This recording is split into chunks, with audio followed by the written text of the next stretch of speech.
Da li ste se ikad zapitali kako izgledala prva internet stranica koja se pojavila na nekom linku? U ovom klipu ćemo pokazati koja je to internet stranica i koji je link u pitanju.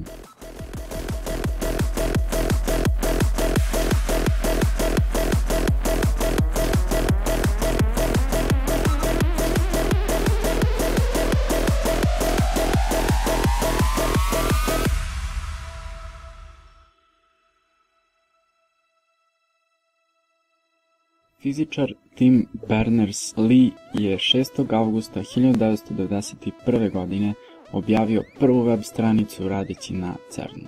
Originalna adresa gde se stranica nalazila bila je http://nxoc01.cern.ch itd., ali ona više nije u funkciji, tako da kopiju tog sajta možete pogledati na ovom linku koji će biti u opisu.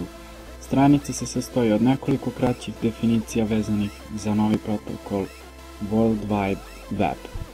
Stranica će vas sigurno podsjećati kao kada se neki sajt ne učita do kraja, to jest kada se ne učitaju CSS i slike.